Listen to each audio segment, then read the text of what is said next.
আমন্ত্রণ দুপুরে বাংলাদেশে। শুরুতেই জানিয়ে দেব শিরোনামগুলো।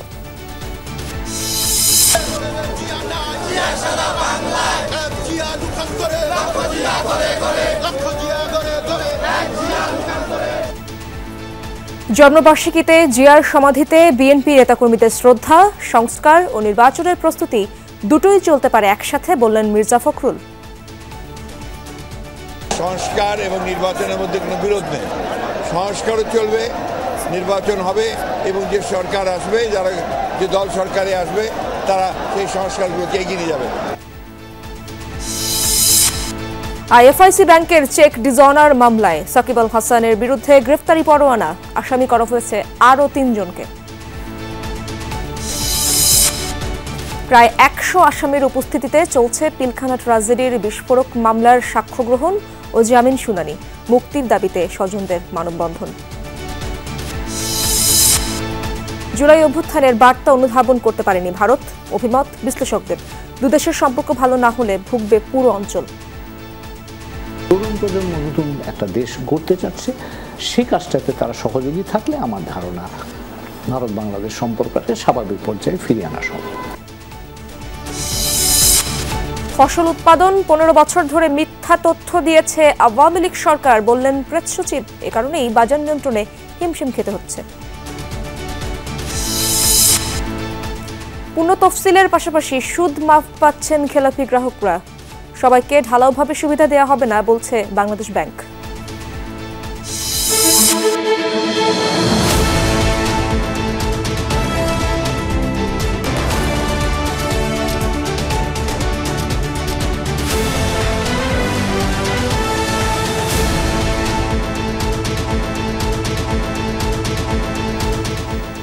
দেখছিলেন শিরোনামগুলো। এছাড়াও দেশ বিদেশের আরো খবর নিয়ে দুপুরে বাংলাদেশে আপনাদের সঙ্গে আছি আমি ইশরাত জাহান।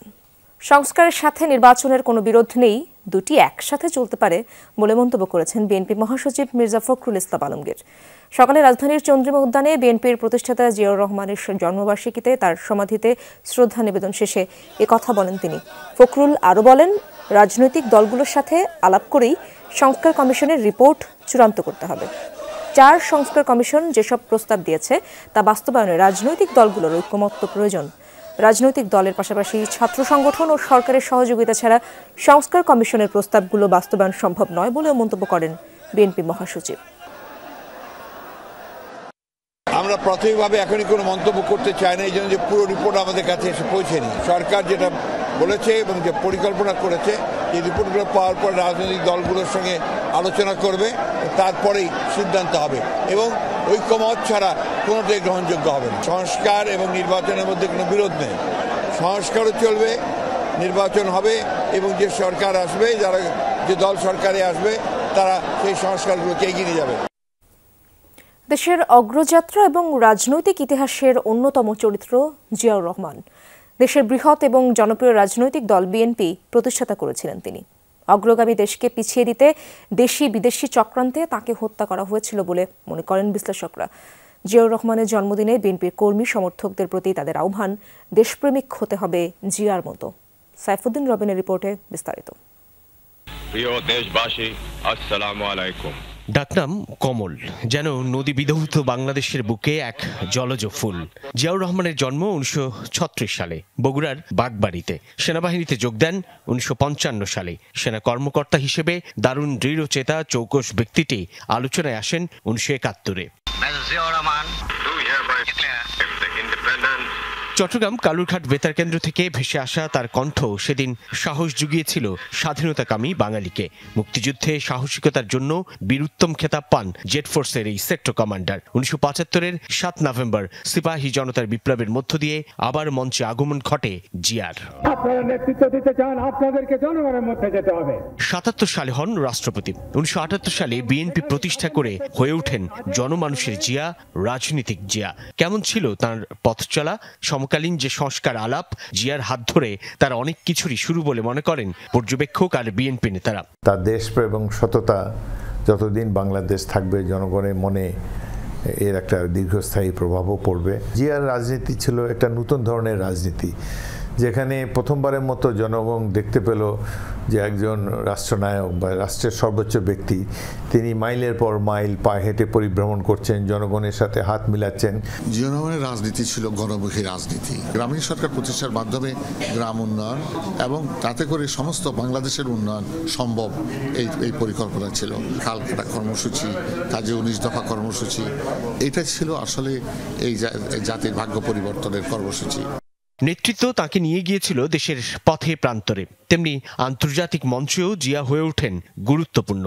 81 সালের 30 মে চট্টগ্রামে তাকে হত্যা করা হয়। নিজের শাসনামলে কেমন ছিল মুক্তিযোদ্ধা জিয়ার জনপ্রিয়তা, সেই সময়ের খবরের কাগজ যেন সাক্ষ্য দেয় এখনো। কিন্তু তুমুল জনপ্রিয় এই রাষ্ট্রপতিকে কেন হত্যার শিকার হতে হলো, এর প্রভাবই বা কি? এটা তো একটা ষড়যন্ত্র, একটা চক্রান্ত। উনি একটা জাতীয়তাবাদী নেতা ছিলেন। আপনার পৃথিবীর অনেক দেশেই জাতীয়তাবাদী নেতার ভাগ্যে এই নিষ্ঠুর পরিণতি নেমে এসেছে। আমার মনে হয় জিয়াউর রহমানের ক্ষেত্রে তাই হয়েছে। জেনারেল মঞ্জুর এবং তার কিছু অনুসারী, তার অন্ধভক্ত যারা ছিল, তার পোস্টিং অর্ডারকে কেন্দ্র করে তাকে চট্টগ্রামের ডিভিশনে জিওসি থেকে স্টাফ কলেজে পোস্টিং দেওয়াতে তারা খুব ক্ষিপ্ত হয়েছিল। এবং এটা তো জিয়াউর রহমানের মতো একজন রাষ্ট্রপতিকে হত্যা করার কারণ হতে পারে না। এর পেছনে কারা ছিল, কোনো বিদেশি শক্তি জড়িত কিনা, এটি উদ্ঘাটন করা প্রয়োজন। জিয়ার জন্মদিনে তার রাজনীতি আর দর্শন চর্চার পরামর্শ বিশ্লেষকদের। এতে সুফল পাবে রাজনীতি, নেতারা হবেন দেশপ্রেমিক আর জনমুখী। জিয়াউর রহমানের মতো একজন সৎ রাষ্ট্রনায়ক আমাদের খুবই প্রয়োজন, যা দেশপ্রেম প্রশ্নের বাইরে প্রশ্নের উপরে থাকবে।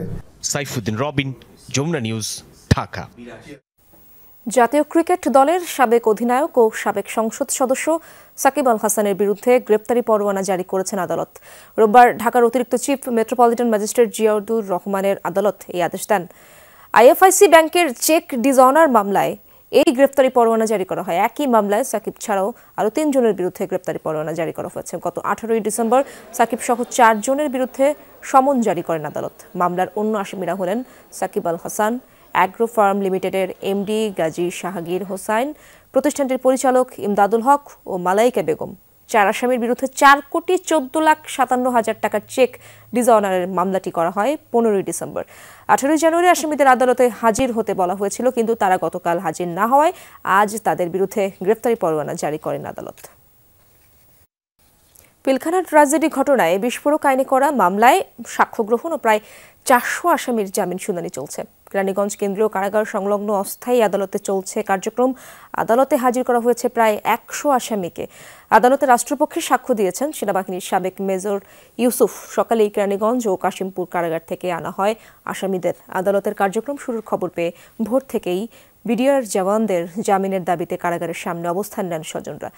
বিডিআর হত্যাকাণ্ডের পর দীর্ঘ 16 বছর ধরে হত্যা ও বিস্ফোরক আইনে করা মামলায় কারাভোগ করছেন এসব আসামি। হত্যা মামলায় খালাস পেয়েও বিস্ফোরক মামলা সাক্ষ্য গ্রহণ পর্যায়ে থাকায় বন্দী আছেন অভিযুক্ত বিডিআর সদস্যরা। বিচার প্রক্রিয়ায় দীর্ঘসূত্রিতার অবসান ঘটিয়ে বিচার প্রার্থীরা কারামুক্ত হবেন, এমনটাই প্রত্যাশা স্বজনদের।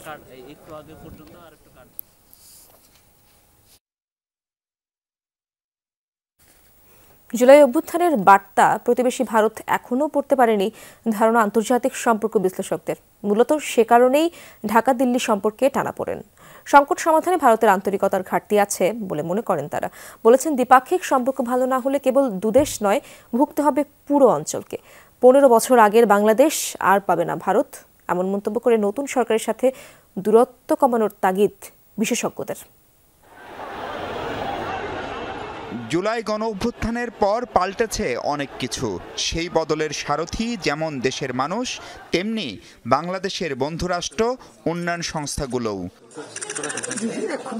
5 আগস্টের পর থেকেই প্রতিবেশী ভারতে অবস্থান ক্ষমতাচ্যুত প্রধানমন্ত্রী শেখ হাসিনার। মূলত এই ইস্যুতেই ঢাকা দিল্লি সম্পর্কের টানাপোড়েন শুরু। সবশেষ ভারতের পররাষ্ট্র সচিবের ঢাকা সফরে বরফ গলার সম্ভাবনা থাকলেও কাজের কাজ হয়নি খুব একটা। বরং সীমান্তে শিশুসহ নিরপরাধ বাংলাদেশি নাগরিকদের হত্যার ঘটনায় দূরত্ব বেড়েছে আরও। সবশেষ সীমান্তে কাঁটাতারের বেড়া তৈরির ভারতীয় চেষ্টা বন্ধ করেছে বাংলাদেশ। ফলাফল, ঢাকা ও দিল্লিতে কূটনীতিককে তলব পাল্টা তলব। এই অস্থিরতা কমাতে ঢাকা নানা উদ্যোগ নিলেও তাতে দিল্লি সাড়া দেয়নি বলে অভিযোগ বিশ্লেষকদের। ভারতের দিকে এই গণ অভ্যুত্থানটাকে বুঝতে তাদের অসুবিধার কারণ তারা একটা বিভ্রান্তিতে ভুগছে এবং সেই বিভ্রান্তির কারণে তারা একটু আড়ষ্টতার মধ্যে পড়েছে। যেমন ধরুন, তারা ভিসা সার্ভিসটাকে বন্ধ করে দিয়েছে, যোগাযোগ বন্ধ করে দিয়েছে, বাইরের পৃথিবীতে অনলাইন ক্যাম্পেইন, ভারতেতে মিথ্যা ক্যাম্পেইন হচ্ছে।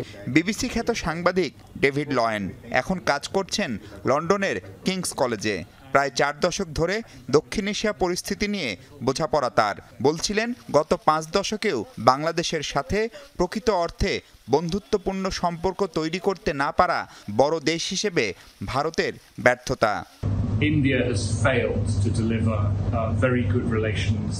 স্বাধীনতার পর থেকে এখন পর্যন্ত বাংলাদেশের সাথে সম্পর্ক ভালো করতে পারেনি ভারত। গেল 15 বছর মূলত শেখ হাসিনার সরকারের সাথে ভালো সম্পর্ক রেখেছিল তারা। এর বাইরে অন্য যে সরকারগুলো এদেশে ছিল তাদের সাথে বোঝাপড়া কতটা ভালো ছিল তা নিয়ে অনেক প্রশ্ন আছে। There were good relations when there was a Sheikh Hasina government, but let's see if there were any other democratically elected government. চলমান এই সংকট সমাধানে দুপক্ষকেই আরও দায়িত্বশীল হওয়ার তাগিদ দেশি বিদেশি বিশেষজ্ঞদের। তবে দিল্লির কোর্টে যে সমাধানের চাবি তা স্মরণ করিয়ে দেন তারা। আগস্টের পরও অস্থিরতা কাটাতে ভারতের প্রচেষ্টা দেখেনি।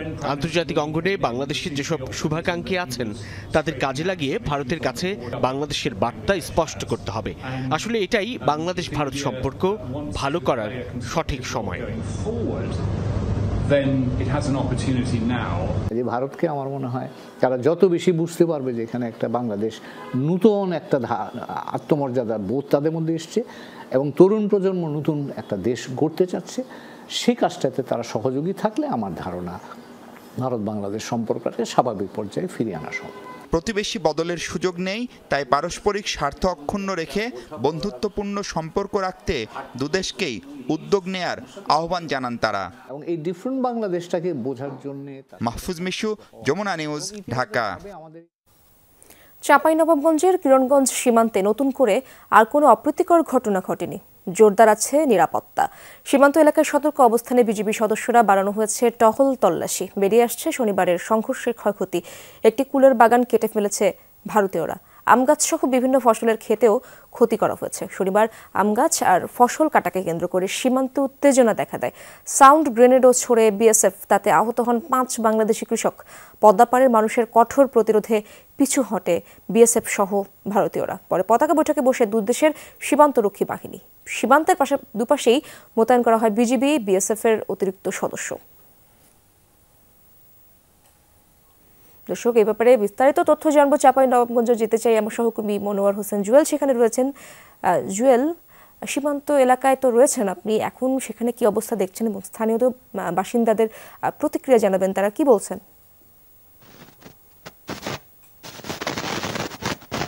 ইসরাত, আমি এখন চৌকা এবং কিরণগঞ্জ সীমান্তের মধ্যবর্তী স্থানে রয়েছি। আমার পেছনে অল্প কিছু দূরেই কিন্তু ভারতীয় সীমান্ত। এই সীমান্তেই কিন্তু বিগত কয়েকদিন ধরেই কিন্তু বিভিন্ন অস্থিরতা এবং যে অস্থিতিশীল সেটি কিন্তু তৈরি হচ্ছে। মূলত এখন স্বাভাবিক রয়েছে, গতকালকের মতন সেই সংঘর্ষ বা উত্তেজনা নাই। তবে এলাকায় মানে এই সীমান্তে কিন্তু থমথমে অবস্থা বিরাজ করছে। বিশেষ করে কৃষকরা কিন্তু তারা অনেক দূরবর্তী স্থানে কাজ করলেও সীমান্ত সংলগ্ন এলাকায় যেতে পারছে না এবং সেখানে তারা কাজ করতে মানে সকাল থেকেই যেতে পারেনি। এটা নিয়ে কৃষকরা কিন্তু আমাদেরকে বারবার অভিযোগ করছিলেন। বিজিবি যেটা বলছে যে আসলে নিরাপত্তার কারণে এবং সংঘর্ষ এড়াতেই একটা ব্যবস্থা গ্রহণ করেছেন তারা। তো এই যে এখন কিন্তু অবস্থাটা খুব স্বাভাবিক বলা যায় না, থমথমে অবস্থায় রয়েছে। তবে এই অবস্থার উত্তরণ হওয়া দরকার, কারণ আমাদের বিস্তীর্ণ অঞ্চলের কৃষকরা কিন্তু এই এলাকার মধ্যে কিন্তু প্রতিনিয়তই চাষাবাদ করেন। সেই জায়গায় তারা আতঙ্ক এবং ভয়ের মধ্যে রয়েছেন। অনেক কৃষক তাদের জমিতেই যেতে পারছেন না। এটি নিয়ে সরকারের উচ্চ পর্যায়ে কিন্তু কথা বলা উচিত এবং সেই বিষয়গুলো কিন্তু সমাধান দ্রুত করা দরকার। কারণ এই সীমান্তে চৌকা সীমান্ত এবং কিরণগঞ্জ সীমান্তে পরপর কয়েকদিনের মধ্যেই কিন্তু বড় বড় কিছু ঘটনা ঘটেছে। এবং এখানকার লোকজন যেটা দাবি করছিলেন সেটি হচ্ছে যে আসলে ওই পারে কিন্তু কাঁটাতারের বেড়া নির্মাণের জন্য অনেকগুলো পাথর কিন্তু স্তূপ করা হয়েছে, জড়ো করা হয়েছে। সেই পাথরগুলোই কিন্তু কালকে সংঘর্ষের সময় ব্যবহার করা হয়েছে, যাতে বাংলাদেশি নাগরিকরা আহত হয়েছে। ইসরাত। জুয়েল, ধন্যবাদ আপনাকে। কোনো রাজনীতির মধ্যে থাকতে চায় না নির্বাচন কমিশন। ভোট নিয়ে প্রধান উপদেষ্টা ঘোষিত সময়সীমা মাথায় রেখেই প্রস্তুতি নিচ্ছে ইসি, এমনটাই জানিয়েছেন প্রধান নির্বাচন কমিশনার নাসির উদ্দিন। বলেন, এবারের ভোটার তালিকা বিতর্কের ঊর্ধ্বে রাখতে স্বচ্ছতার সাথে পরিচালনা করা হবে হালনাগাদ কার্যক্রম। গত 2 জানুয়ারি খসড়া ভোটার তালিকা প্রকাশ করে ইসি। জানায় এই মুহূর্তে দেশে মোট ভোটার 12,36,83,512। তালিকায় নতুন ভোটার প্রায় 18 লাখ। ভোটার বৃদ্ধির হার 1.5%। সোমবার থেকে শুরু হচ্ছে বাড়ি বাড়ি গিয়ে ভোটার তালিকা হালনাগাদ কার্যক্রম। এর আওতায় প্রতিটি ভোটারের তথ্যই যাচাই বাছাই করা হবে। এই হালনাগাদ কার্যক্রমে প্রযুক্তিগত ও কারিগরি সহায়তা দিতে ল্যাপটপ ও স্ক্যানার সহ তথ্য সংগ্রহের কাজে ব্যবহারের জন্য অন্যান্য সরঞ্জাম প্রধান নির্বাচন কমিশনারের কাছে হস্তান্তর করে ইউএনডিপি। এ সময় ইউএনডিপির আবাসিক প্রতিনিধি স্টেফান লিলার জানান, বাংলাদেশের ত্রয়োদশ জাতীয় সংসদ নির্বাচনে সহায়তার পন্থা জানতে ইসি সহ অংশীজনদের সাথে কথা বলছে ইউএনডিপি। নির্বাচন কমিশনের চাহিদা অনুযায়ী কিভাবে সহায়তা দেয়া যায় ইউএনডিপি সেটা পর্যালোচনা করছে। রাজনৈতিক দল, সুশীল সমাজ সহ অংশীজনদের সাথে আলোচনা করছে। পরে প্রধান নির্বাচন কমিশনার এম নাসির উদ্দিন বলেন, বর্তমান কমিশনের কাছে জাতির প্রত্যাশা অনেক। ডিসেম্বরের মধ্যে হালনাগাদ কার্যক্রম সম্পন্ন হবে বলেও আশাবাদ জানান তিনি। কম বেশি হতে পারে, বাট আমাদের টার্গেট যেটা ডেট 6 মাস, এই 6 মাসের মধ্যে ইনশাআল্লাহ আমরা শেষ করার জন্য খুব সার্বিক প্রচেষ্টা আমাদের থাকবে। আমরা সন্দেহ দূর করার জন্য তো এই কাজ করতেছি, এত লোক নামাচ্ছে, মাঠে নামাচ্ছি। এখন আর আমরা তো নিশ্চয়ই আমরা আশাবাদী যে এটা সব ধরনের সন্দেহ দূর হবে ইনশাআল্লাহ। This new commission is now fully committed to ensure a free, fair and credible election. চলতি বছরের জুলাইয়ের মধ্যে নির্বাচন চায় বিএনপি। এই বিষয়ে সিইসি জানান, কোনো রাজনৈতিক বক্তব্য বিবেচনায় নেওয়া হচ্ছে না, কেননা রাজনীতির ভেতরে ঢুকতে চায় না নির্বাচন কমিশন, কাজ করবে আইন মেনেই। রাজনৈতিক বক্তব্য মধ্যে আমরা ঢুকতে চাই না, আমরা রাজনীতির মধ্যে ঢুকতে চাই না। আমরা আইন কানুন বিধিবিধান সিস্টেমের মধ্যে থাকবো, একদম ক্লিন স্লেট। একদম মাননীয় প্রধান উপদেষ্টার ঘোষিত যে টাইম ফ্রেম, ওটাকে মাথায় রেখে আমরা কাজ করছি। ভোটার তালিকা হালনাগাদে সারা দেশে কাজ করবেন 65,000 কর্মকর্তা কর্মী। এই কার্যক্রম চলবে 3 ফেব্রুয়ারি পর্যন্ত। লাভলি বিথি, যমুনা নিউজ, ঢাকা। বিএনপির আবেদনের প্রেক্ষিতে তত্ত্বাবধায়ক সরকার ব্যবস্থা ফেরাতে রিভিউ আবেদনের শুনানি পিছিয়ে 9 ফেব্রুয়ারি ধার্য করেছেন আপিল বিভাগ। জ্যেষ্ঠ বিচারপতি আশফাকুল ইসলামের নেতৃত্বাধীন বেঞ্চ এই আদেশ দেন। 2011 সালের 10 মে সংখ্যাগরিষ্ঠ মতামতের ভিত্তিতে তত্ত্বাবধায়ক সরকার ব্যবস্থা সম্বলিত সংবিধানের ত্রয়োদশ সংশোধনী বাতিল ঘোষণা করে রায় দেয় আপিল বিভাগের 7 বিচারপতির পূর্ণাঙ্গ বেঞ্চ। গেল 27 আগস্ট সংবিধানের ত্রয়োদশ সংশোধনী বাতিলের রায়ের বিরুদ্ধে আপিল করেন সুজনের সম্পাদক ডক্টর বদিউল আলম মজুমদার সহ 5 বিশিষ্ট নাগরিক। 16 অক্টোবর ত্রয়োদশ সংশোধনী বাতিলের রায়ের বিরুদ্ধে রিভিউ আবেদন করেন বিএনপি মহাসচিব মির্জা ফখরুল ইসলাম আলমগীর। সবশেষ সংবিধানের ত্রয়োদশ সংশোধনী বাতিলের রায়ের বিরুদ্ধে রিভিউ আবেদন করে জামায়াতে ইসলাম। বিচার বিভাগের সংস্কারে নানা উদ্যোগ গ্রহণ করা হয়েছে বলে জানিয়েছেন প্রধান বিচারপতি সৈয়দ রেফাত আহমেদ। সকালে চট্টগ্রামের আদালত পরিদর্শন করেন তিনি, সেখানে বৃক্ষরোপণ করেন প্রধান বিচারপতি। পরে নানা ইস্যুতে কথা বলেন বিচারকদের সাথে। জানান, আদালতের নথি সাক্ষ্য সহ যাবতীয় তথ্য অনলাইনের আওতায় আনা হবে। এ সময় সিএমএম, সাব জজ কোর্ট, সংকট ও হাইকোর্টের সার্কিট বেঞ্চ স্থাপন সহ বিভিন্ন দাবি তুলে ধরেন আইনজীবীরা।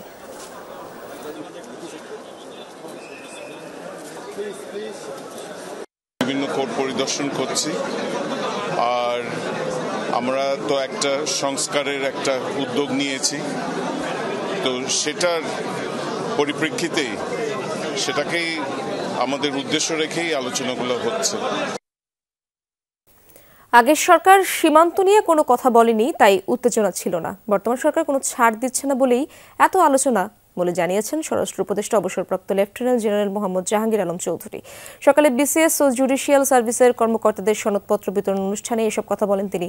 স্বরাষ্ট্র উপদেষ্টা বলেন, রক্ত ঝরবে কিন্তু দেশের সীমান্ত সুরক্ষিত থাকবে। এ সময় তিনি আরও বলেন, আগে ভারতকে ছাড় দেওয়া হলেও এখন আইনত যা পাওয়া যাবে তা আদায় করা হচ্ছে। সীমান্ত পরিস্থিতি নিয়ে ডিজি পর্যায়ের বৈঠকে সংকট সমাধানের পথ বেরিয়ে আসবে বলেও আশাবাদ জানান উপদেষ্টা। বলেন, দেশের অন্যতম সমস্যা দুর্নীতি, সেটির ব্যাপারে অন্তর্বর্তী সরকারের জিরো টলারেন্স। ভূমি নিয়ে নানা জটিলতা বৃদ্ধি পাচ্ছে, তাই দিন দিন কমছে কৃষি জমি। ভূমি সুরক্ষা আইন সময়ের দাবি বলেও মনে করেন স্বরাষ্ট্র উপদেষ্টা।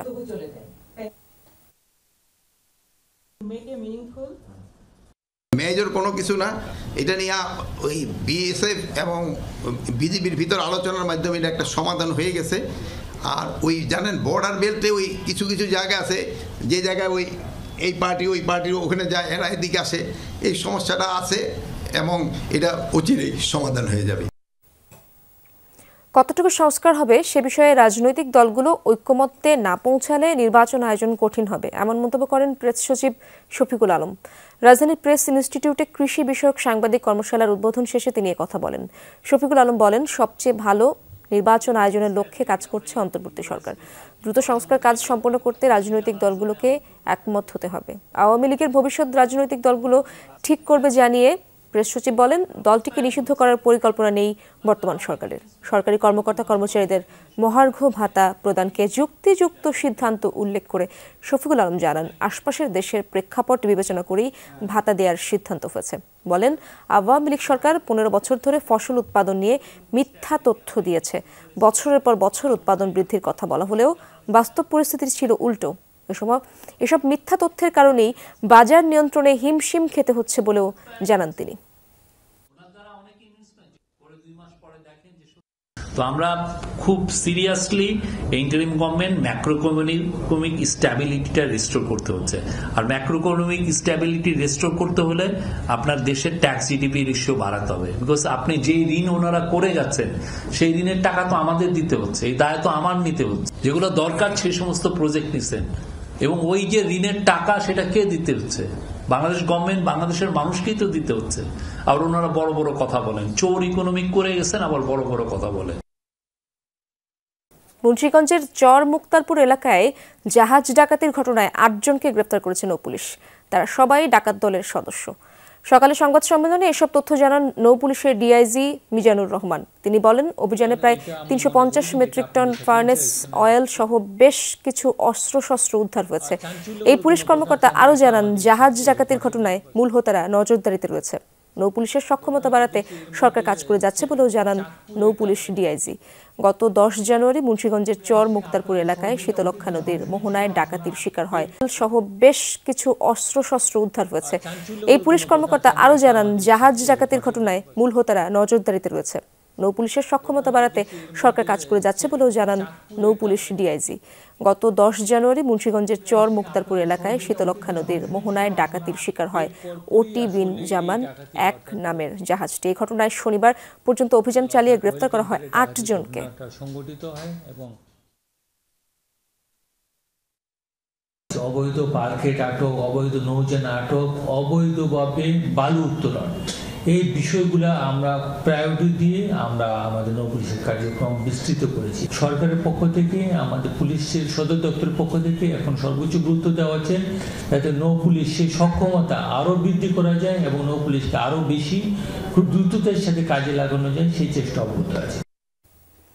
ঘাটে অতিরিক্ত টাকা আদায় করলেই বাতিল হবে ইজারা, জানিয়েছেন নৌপরিবহন উপদেষ্টা অবসরপ্রাপ্ত brigadier general doctor M Shakhawat Hossain. সকালে ভোলার ইলিশা লঞ্চঘাট পরিদর্শন শেষে কথা বলেন তিনি। উপদেষ্টা বলেন, যতই সেতু তৈরি হোক নৌপরিবহনের গুরুত্ব অনেক, তাই লঞ্চ ফেরি মালিকদের দায়িত্বশীল ভূমিকা পালন করতে হবে। খেয়াল রাখতে হবে যাত্রীরা যেন হয়রানির শিকার না হয়। নির্ধারিত ভাড়ার চেয়ে বেশি রাখলে তারাও ছাড় পাবে না বলে হুঁশিয়ারি দেন নৌপরিবহন উপদেষ্টা। অনেক জায়গায় আমার কাছে কমপ্লেন আসছে যে অতিরিক্ত ভাড়া রাখে। সেই কমপ্লেন যদি সত্যি পাওয়া যায় তাহলে সেই ইজারাদারের ইজারা আমরা ক্যান্সেল করে দেবো। তাদেরকে অনুরোধ করব তারা যাতে এই পথগুলোকে ভালোভাবে ব্যবহার করেন, মানুষের হয়রানি যেন না হয়। সারা দেশে আবারও বাড়ছে শীতের দাপট। পঞ্চগড়ের সর্বনিম্ন তাপমাত্রা রেকর্ড হয়েছে 7.9 ডিগ্রি সেলসিয়াস। হিমেল হাওয়ার সাথে বেড়েছে কনকনে ঠান্ডা। এতে নেমেছে তাপমাত্রার পারদ। ভোগান্তিতে পড়েছেন নিম্ন আয়ের মানুষরা।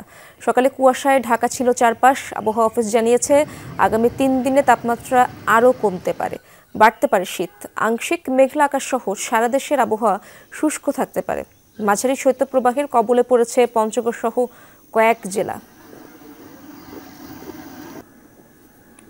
খেলাপি গ্রাহকদের আবারও বিশেষ সুবিধা দিতে যাচ্ছে বাংলাদেশ ব্যাংক। ঋণ পুনঃতফসিলের পাশাপাশি সুদ মওকুফ পাওয়া ঋণের মেয়াদ বাড়ানোর মতো সুবিধা পাবেন তারা। এজন্য সরকার বেসরকারি প্রতিনিধিদের নিয়ে একটি কমিটিও গঠন করেছে কেন্দ্রীয় ব্যাংক। তবে এবার ঢালাওভাবে সুবিধা দেওয়া হবে না জানিয়েছে বাংলাদেশ ব্যাংক। বলা হচ্ছে প্রকৃত ক্ষতিগ্রস্তরাই পাবেন এই সুযোগ। প্রভাবমুক্ত থেকে ঋণ পুনঃতফসিল করা গেলে ভালো ফল পাওয়া যাবে মনে করেন ব্যাংকার ও বিশ্লেষকরা।